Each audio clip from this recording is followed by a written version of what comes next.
Hello everyone, it's Auru Sanchez and Eliza Sanchez. And thank you guys so much for watching this video. We have two amazing questions today. The first one, should a woman start a conversation? Ooh, and the second one is how to continue a conversation romantically to progress into a date or a relationship. These are those questions that I know a lot of you guys are out there are thinking and asking yourself. Should I do this or should I not do this, and how do I do it? But before we answer these questions, guys, please like this video, share it, comment, follow us on other platforms, on our YouTube channel, Conversation Guru, on our podcast, Converse with Anyone, Anywhere. We would really appreciate it, guys. Please, please. All right, to the first question. Here it goes. Should women start the conversation, yes or no, and why, Eliza, please? I'm about to answer that, but first of all, guys, for the people that do follow us and have been supporting us for as long as you guys have, really, really appreciate you guys. Give us a lot of inspiration and motivation, so keep following us and keep helping us out. Thank you. Now, should women start the conversation? You know, before I married you, I used to Google this question a lot. A lot, I know. I saw her search history. It was just, should women start the conversation? Because, you know, I'm the type of woman that's like, like, I don't want to wait for someone to, like, come and, like, ask me out. I want to pick and I want to go, you know? Like, let's get things done. But here's my idea. I think that when people hold themselves back and they give themselves all of these reasons, like, no, men want the woman to wait for them to come, you know? They want to be chased. And if they're not chasing the woman, then they're not into it and all that stuff. And what the conclusion I came to after a lot of research and trial and error was, it's this. You ready for this? They're all excuses, amor. They're all excuses. It doesn't matter who starts the conversation. It matters what you say. That's true, yeah. It doesn't matter what time the conversation starts. It matters what you say. It doesn't matter. Like, no one's going to remember. I mean, maybe if, like, it's part of your story, like, who started what, you know? But other than that, it doesn't really matter. There's only, like, two type of people that are going to care if you start the conversation first. And the first one is going to be guys that you just don't want to be with. Because they're going to be the type of guy that's like, no, you will wear what I say you wear. You will do what I say, and things like that. Now, if you are the type of woman that wants that type of man, go for it, but you should not start the conversation then. But that means that you need to know what type of man you want, not looking for what type of woman men want. Because men want what you can offer, right? And if you mesh, you mesh. If not, you don't. But it's not going to be about if you started the conversation or not. Only if it's some kind of, like, very, like, I am the man type of person, right? The other type is women who are going to shame you about it. Now, this is something that drives me crazy, but happens a lot, where women have very strong and strict ideas about what a woman should be.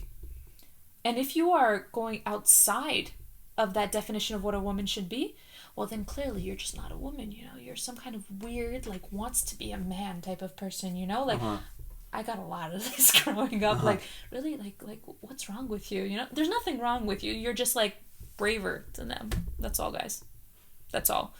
So then my question is this, and I know that everyone out there is also probably thinking this, but isn't there a stigma in society that says, right, that if women start conversations or they approach the guy or they start the conversation, it shows that they're desperate and they just want to start something. Is that true or not?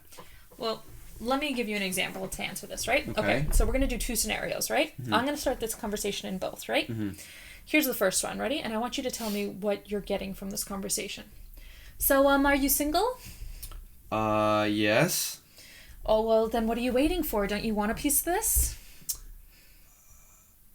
I don't know. What are you getting from that conversation? So immediately, the vibes and the sensations I'm getting is definitely 100% like very desperate and like very forward and aggressive. Yeah, and almost like going to punish you if you say something they don't want to hear, right? Whereas if you start the conversation like, hi, what's your name? Aurus. Aurus, that's such an interesting name. Where does that come from? Well, it comes from Latin. It means something that shines like gold. Wow. Your parents must think highly of you. I think so. Do they deserve it? We'll see. I don't know. What's the vibe you get from that kind of Much conversation? more friendlier, much more maybe even flirtatious, much more interest, and not so direct. Hey, let's get to know each other a little bit. Let's converse a bit. Right, and there's still a little bit of ambiguity there about where this could go, right? It's kind of you're just feeling each other out. That's not desperate. That's just like, oh, you're interesting. It's all about what you say, not about who starts the conversation, right? And you know who's actually a great source if you want to find a little bit more information on this is Matthew Hussey, actually. That's great. He's awesome, guys. Awesome, awesome, awesome. And you know, there are so many situations that you could use. Like, let's say we're at, I love this situation, right? Let's say you're online at like a coffee shop or something, right? And you see like someone's good looking in front of you and you want to start the conversation with them. You can just be like, hey, what's good here? That starts a conversation. Immediately, yeah. Doesn't have to be desperate. You can start it. There's no reason to hold yourself back. No reason whatsoever. Interesting. And I also agree with Eliza, guys. I definitely agree with you. The fact that women can start conversations, and a lot of times they should. I'm not saying every single situation. And it's so interesting because a lot of times women have these ideas that men want certain things or men think a certain way, right? But so many men out there, they want women to be aggressive. They want the women to come and speak to them first and start the conversation, right? Now, of course, it's like what you mentioned. It's not about who starts it, it's about what you say. And there's been some studies that have shown that the beginning of a conversation, like however you started, right, within a couple minutes, both parties most likely are going to forget how you started the conversation. Yeah. It doesn't really matter how you start the conversation. What matters is your tonality, your body language, and how confident you are, right? Because you could have a phenomenal opener, guys. You could have a great opener. But if you have a great opener but no confidence, or you're creepy, then of course the other person's going to leave, right? But I do think... creepy works. It depends. It really depends. But I honestly do believe that women should start conversations. Yeah. And it's all about teaching women to become more confident in those type of scenarios. And I'm not even talking about professional, like networking, because in a networking professional type of environment, it's easier to be more upfront because it's more of a business type of thing. You're trying to advance your career, maybe trying to make more money, trying to increase your network. But I think that if women want to start more conversations, what they should do is they should borrow that mentality. So if a woman goes to a networking event or to something more professional or something more of a career type of thing, right? Your mentality is, I want to increase my network a lot of times, and it's easier to approach the people and start conversations. Women should borrow that mentality, install it in their brains when they're out in social environments, and they should do the same thing. Say, hey, listen, I'm just here to increase my network. Now, yes, a lot of times women go out because they want to meet a guy, they want to get a spouse, they want to start going out with someone, right? They want to feel love, they want to have love in their life. Love. But if you start with that mentality, like, I need love, I need to find someone today by this week, then you're putting so much pressure on yourself and you're not going to get it. But if you borrow the mentality, I'm just here to increase my network and let's see who I meet. The pressure is off, and to start conversations is way, way easier now, because now you're not expecting anything. If you're not expecting anything, the best things will come out of it.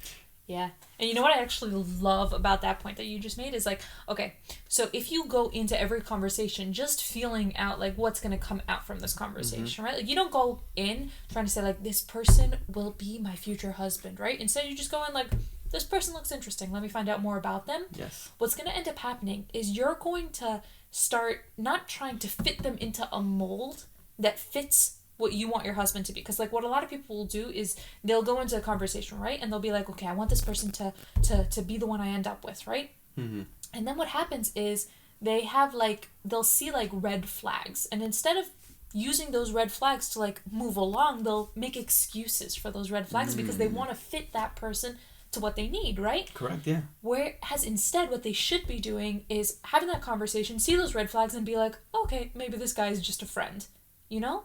And that way you're going to find someone who actually really fits with you rather than, well, I guess they work, you know? Yes, correct. And I love that. It's, you got to see the red flags, and then once you see the red flags, you can discern, do you want to go this way, do you want to go that way? Now, before we go on to the second question, Elisa and I, we're just going to give a couple quick tips on how women should actually start conversations. And I think one of the best approaches I wouldn't even say it's a technique because it's so simple. It's something called the vulnerability the vulnerability approach, where basically it's like if you're in a new environment wherever you are and there's a lot of people and you really don't know anyone, maybe one or two people, but right, and you want to go and meet people, just go up to them, say, hey, listen, my name is Vanessa, my name is Eliza, whatever the case is, I'm new here, I barely know anyone, do you mind if I hang out with you a couple minutes? Or, hey, my name is Vanessa, I'm completely new here, I don't even know what to do here, what's your name? How are you? Mm-hmm. So now you're coming with the approach, hey, listen, I'm this person, I don't know anyone else here, let me hang out with you. And now that person, now you build curiosity in their mind. Oh, why does this person want to hang out with me? Oh, okay, let me speak to this person. Now, they're curious because you were so vulnerable, and people love when other people are vulnerable. They may not notice it consciously, but subconsciously, we're very attracted to that. Yeah. So I think if you don't even have to think of a line or of a story, just go up and do it. Just go up and just say those things, and everyone, most of the time, people are going to be they're going to open up to you. And if not, then you could just let them go. Yeah. And I also think that if women are going to do this, they should approach either people who are like alone or with someone else. Try to avoid the bigger groups, because the bigger the group it is, you can get lost in them. You can get lost and it's harder to approach. Yeah. You know what's also, like, I use this approach all the time actually, but what I particularly love about it is that when you approach someone like this, you give them a new role, right? Instead of them just being like a person to hang out with, they're kind of like a teacher, right? Because you don't know anyone, you don't know anything about the situation. So what they get is they get a whole wealth of things that they can talk about with you. They can explain, true. Oh, okay, well, this is like this. They can explain things rather than feeling like they have to keep up a banter with you, which can be more intimidating, right? When you're just explaining something, like let's say you're at a party, right? And you say like, oh, I don't know anybody here. They're like, oh, okay. And then they can explain like who the host is, how they know them, like all these different things that become more explaining rather than like, well, I'm cool, let me prove that I'm cool to you. You know, it's like less pressure. It's more just like, oh, okay, you need to know some information. Let me share you. Let me help you out. You know? Yeah. So it puts pressure off of both you and the other person. Yeah. So I love that. I absolutely love that. It's great. I use that all the time, like asking people for help, things like that. All the time. It's good. Another thing that I used to use when I would approach guys was that I would, if I was coming with a group of friends, right? I would walk over and say like, listen, it's the stupidest thing, but it works like crazy, guys. I would say like, listen, my friends dared me to come up and talk to you. Do you mind like talking to me for a little bit? Because I don't want to go back and like look so embarrassed. And then they'll start talking with you, because then they know that you think that they're cute, right? Because like, why else would your friend send you over? But they're like helping you out also. And then like you can talk about your friends rather than like this situation. You know, it's like putting that pressure off of there and shifting it a little bit. And you can joke a little bit about that. So it gives you like a lot of room to play in there. What do you think about that approach? So I've seen it. I honestly think it's very immature. Really? I think it's such a super immature, stupid approach. I'm gonna be completely honest. Such a dumb approach. I've seen it happen.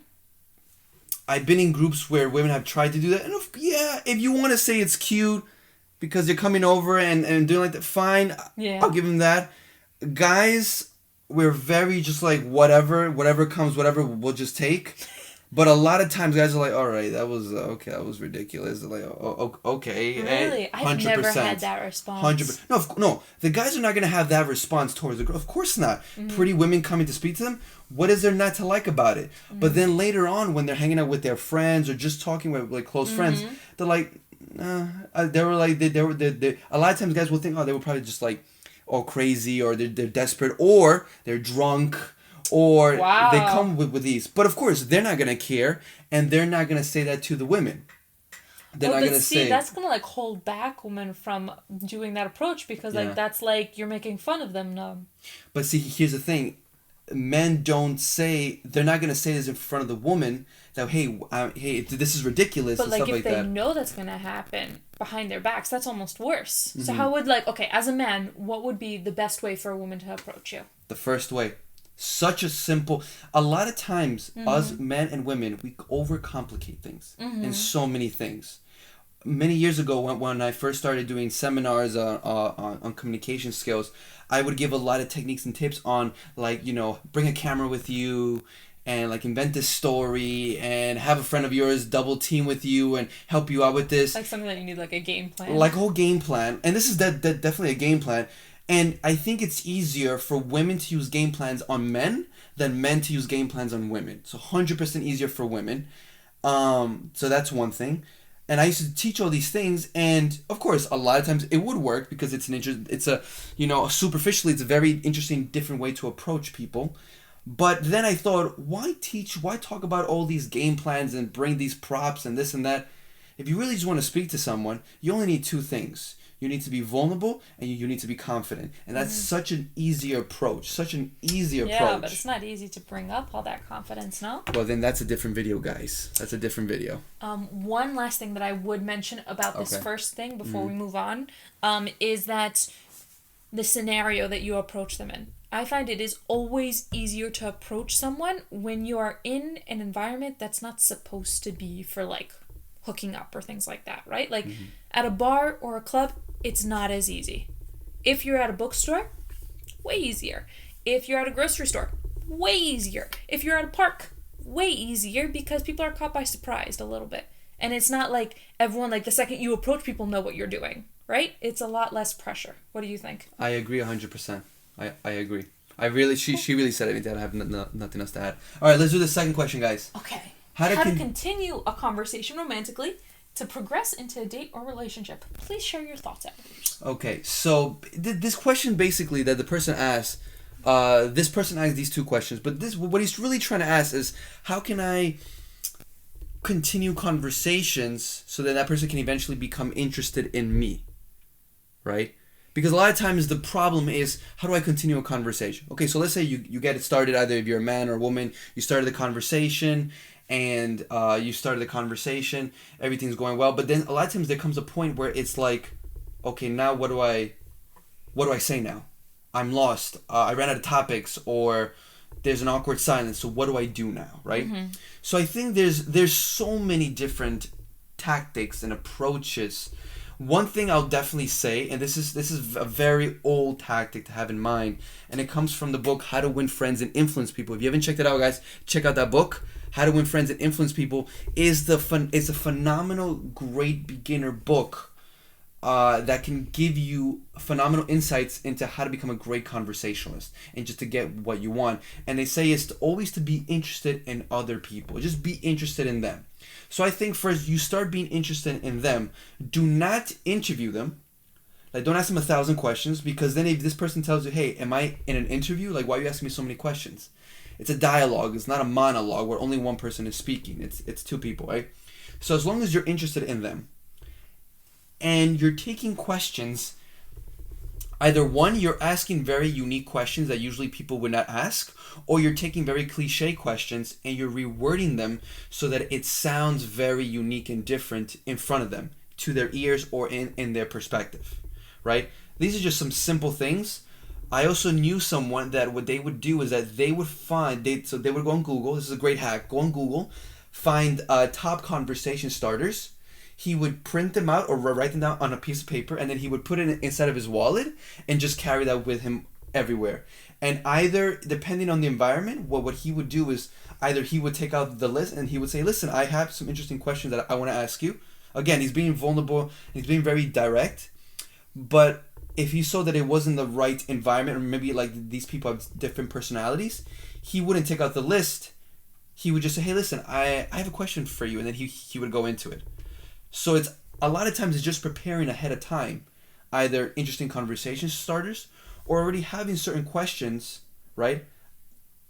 Having certain questions, unique questions that you want to ask this person based on what they've been saying because you've been interested in them. Okay. What do you think? I think that's very good. I think it's very true that does help continue a conversation. In terms of tips that I would give, one would be that, like, a lot of people say, like, you should ask why questions, right? Which means, like, instead of just saying, like, what do you do? Like, say, like, what do you do? And, like, why do you do it, right? Yeah. What I don't love about why questions is that it kind of makes people think a little bit about, like very, like, esoteric type of thoughts. Like, where they're very, like, abstract and, like, well, why do I exist? Why do I do what I do every day? Why do I spend my life this way? You know, and it's very deep and very, like, pressured. I like to take that question but rephrase it, right? Like, let's say I'm asking someone about their job, right? Okay. Like, okay, what do you do? And let's say you say, I'm a construction worker. really? What do you like about construction work? I get to like really get stronger, and I just like hanging out with the boys and just working with them. Now, do you see how that was a why question? Yes. But it was reshaped into something that was simple to answer, right? Correct. Now, what I know about him is that you like hanging out with the boys and stuff like that, so I can build off of that. So instead of just asking a why question that's going to make the person feel like, oh man, I got to come up with a very profound and deep and good answer, ask them what they like about it. That makes it less pressure on the conversation, and it gives you more room to grow in that conversation. Another tip that I would give in terms of how to continue a conversation is that you have to maintain eye contact with the person, right? Now, that doesn't mean like go like this, right? But Okay. but it means like when they're talking, like don't be thinking in your head about what you're going to say, right? Because what happens when you think in your head what you're going to say is your eyes glaze over, right? Like here, we're going to try an experiment, right? Okay. Let's have a conversation. I want you to think about what you want to respond. Okay, so let's pretend we're talking. Okay, ready? Okay, ready? So how was your day? My day was pretty good. I had a meeting with some of the teachers that I work with, Okay. and I read a whole bunch for a history course I'm taking right now. Okay. Yeah. Oh yeah, and in my case, I also read some books, and I had lunch with Donald Trump, and okay. But you see, his eyes at the end, he had to like almost struggle to remember what I was saying, which means that you're not really engaged in the conversation, which means that I don't think you're really interested in what I have to say, which means that conversation is going to die. Can you show the audience that eye movement that I did? Oh, what he did was like this, Oh, okay. Like he was trying to remember information. Your eyes tend to move away when you're remembering information. So instead, now let's try one where you're just listening to what I have to say, right? Okay. And like, don't think about what you're going to say. So today I actually had to read a ton for this history course, like the most I've ever had to read, like 100 just to write one tiny short answer. It was crazy. Well, what was the reading on? I'm just curious. It was like about knights in the Middle Ages, and yeah. You read 300 pages on knights? Yeah, I did. I don't remember 200 of them, but I remember 100 of them. Okay, I get it. But you see how it was able to build a little bit more? It felt a little bit better. I could tell he was interested. So that is your responsibility over there, to make sure that you're still interested in the conversation.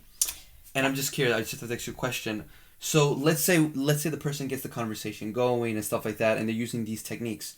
Now, how do you make the conversation start to gear more towards, like, either... I was about to ask you that. Like, more romantically, or, like, going to, like, another date and stuff like that? Like not so just friend-zoney. Like, you want a little bit more. Like, you want to go out with them again. Or you want to maybe go, become, like, a couple or something. So there's a lot you can do. I think that the most basic of that is to hint that you want to ask them on a date. Okay.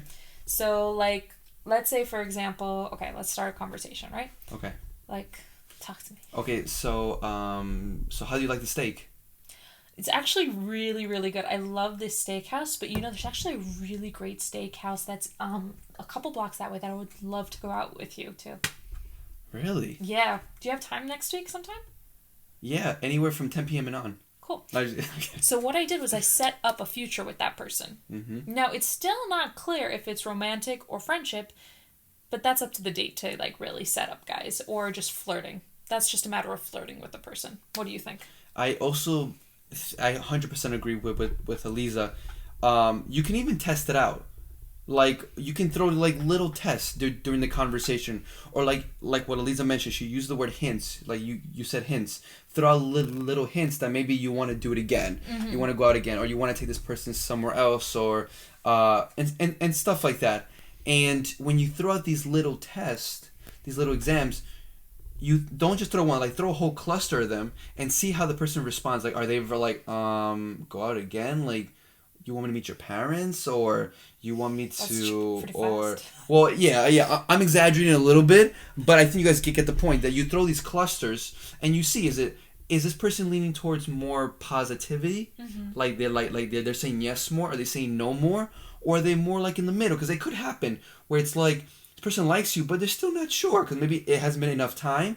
And they just got to see, so they're not sure. So they could be leaning towards more one side towards the other. But you definitely got to throw out hints, signs, little exams, be flirtatious, more like do it more often during the conversation and just see how they respond. So then at the end of that date or at the end of that conversation or that hangout, you know exactly what to do. You know what to do based on their reaction. And believe it or not, if you do this, a lot of times you will not get rejected because you were just throwing out little tests and clusters of signs and you were seeing how they were responding. And that's it. Well, let me ask you a question about that, actually. Oh, no. Okay, Yeah. go. Here it comes, right? Okay, go. A lot of people, like, hate confrontation, right? And they hate, like, letting people down. Correct. So what a lot of people will do on a date is they'll pretend like they're having a great time on the date, right? And like when that person brings up those hints of like, oh, let's go and do this, let's go and do that, and then that person will be like, yeah, and then like the date ends and the person like sends them a message like, okay, let's meet up, blah blah blah, and then it just doesn't work out. So what's the question? My question is, how do you prepare for that type of situation? You mean the person that's getting rejected? Yeah, but like the person isn't giving them any signals that they're going to reject them. So then in that case, it's not your fault, guys. In that case, it's clearly not your fault. It's the other person's fault because they're lying to you. They're giving you false hope. Mm-hmm. And I understand a lot of people, especially a lot of women, don't like confrontation. Of course, there's a lot of guys who hate it too. But I know that women are more prone to trying to avoid confrontation than men, right? But the thing is that you need to flip it up. So if you're the one who's lying, either you're a guy or a girl, you need to think, what if you were going out with someone and you were having a great time and they're giving you all the signals and then you got a text saying, hey, maybe not. Let's not do this again, right? You're going to feel confused and like, what happened? Is it me? Is it that person? And then your self-esteem starts to get like doubtful and like, did I do something wrong? You probably didn't do anything. It's just that this person was just lying to you. So if you're the liar, right, or the person who's trying to avoid confrontation, right? Strong word, liar. Well, that's okay, fine. Leading them on. You're leading them on. Thank you. You're the leader. You're leading them on, right? You either have a couple solutions. Either one, you don't lead them on, right? Or what you can do is that if they start throwing you all these clusters, all these signs, right?